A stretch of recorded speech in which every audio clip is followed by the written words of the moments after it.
দালালের আপনার ধান্দাবাজির শিকার হয়। এবং সবচেয়ে বড় কথা হচ্ছে যেখানে 1 থেকে 1.5 লক্ষ টাকায় মালয়েশিয়া কিংবা মধ্যপ্রাচ্যে যেতে পারে, শুধুমাত্র সিন্ডিকেট করার ফলে সেটা 5 থেকে 7 লক্ষ টাকায় গিয়ে পৌঁছায়। এবং বাস্তবতা হচ্ছে এই সিন্ডিকেট সাংবাদিক হিসেবে আশরাফ কায়সার ভাই করে না, মান্না ভাই আমার মতো লোক, আমরা এই সমস্ত এই আদম ব্যবসা আমরা করি না, কিন্তু মন্ত্রীরা করে, এমপিরা করে, সরকারের ঘনিষ্ঠ জনেরা করে। এই আদম ব্যবসায়ী সিন্ডিকেটের আমার মনে হয় যে এখন কবর রচনা করার সময় এসেছে। হাই মানে প্রোফাইলের লোকগুলো এতে যুক্ত, কারণ এত কাঁচা টাকা বাইরে যাবে, ডলার নিচ্ছে, পয়সা নিচ্ছে। এমনকি দেশের বাইরেও কোনো সেবা পেতে হলে একটা নির্দিষ্ট সিন্ডিকেট সালমান এফ রহমানের সাথে ইনভলভ ছিল, মোস্তফা কামাল সাহেব আপনার অর্থমন্ত্রী ছিলেন, তার প্রতিষ্ঠানের সাথে ইনভলভ ছিল। কার প্রতিষ্ঠান নাই? জাতীয় পার্টির মাসুদ সাহেব, যে মালয়েশিয়ার সিন্ডিকেটের কথা আসলো, তো এই সিন্ডিকেটটা ভাঙতে হবে, সিন্ডিকেট ভ্যানিশ করে দিতে হবে, একবার উন্মুক্ত। যদি এটা আপনার পাবলিকের জন্য উন্মুক্ত করা হয় তাহলে উন্মুক্ত পদ্ধতি যাবে। তবে আমার মনে হয় বাংলাদেশের কথা বিবেচনা করে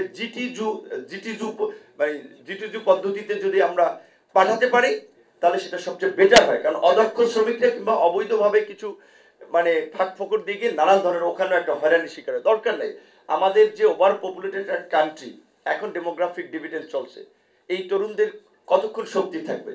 তাহলে আমাদের এই যে আরেকটা সেক্টর আরএম, যে শার্ট প্যান্ট বেচা অর্থনীতি কতদিন টিকবে? বিকল্প অর্থনীতিটা কি? শ্রমবাজার আপনার মানুষ কতদিন বাইরে শ্রম বিক্রি করবে? এর বিকল্প অর্থনীতিটা কি? এইগুলো আমাদের চিন্তা করা দরকার। এই সরকার আশা করি সেই দিকে মনোযোগ দেবে, কিন্তু পরিস্থিতি যা মানে অলরেডি 3 মাসে সরকারকে আমরা সহযোগিতা করতে চাই। আমরা তো চেয়েছিলাম যে সংবিধানের পরিবর্তন, আমরা অনেকগুলো পরিবর্তন চেয়েছিলাম, কারণ রাজনৈতিক দলগুলো 53 বছরে করে নাই। এখন আবার নানান কারণে সরকারের সাথে রাজনৈতিক দল এবং নাগরিক সমাজে একটা দূরত্ব তৈরি হচ্ছে বোধহয়, যার ফলে এখন তথ্যের গ্যাপ তৈরি হচ্ছে, কথাবার্তা পরিবর্তন হচ্ছে, আমাদেরকেও করতে হচ্ছে। বিকজ এখন যে আমরা একটা সংস্কারের কথা বলছি, আমরা জানি না এখন এই সরকার কতটুকু করতে পারবে। আর এটাও আমি কথাটা অনেকে পছন্দ করবে না, অনেকে রাজনৈতিক ভাবেও এটার জন্য আমার বিরুদ্ধে চলে যাবে, কিন্তু এটা পরিষ্কার এই সরকার যদি সংস্কার করতে না পারে, কোন সরকার ওইভাবে আমরা যেটা প্রত্যাশা করি নাগরিকরা রাজনীতির বাইরে উঠে সেটা পারবে না।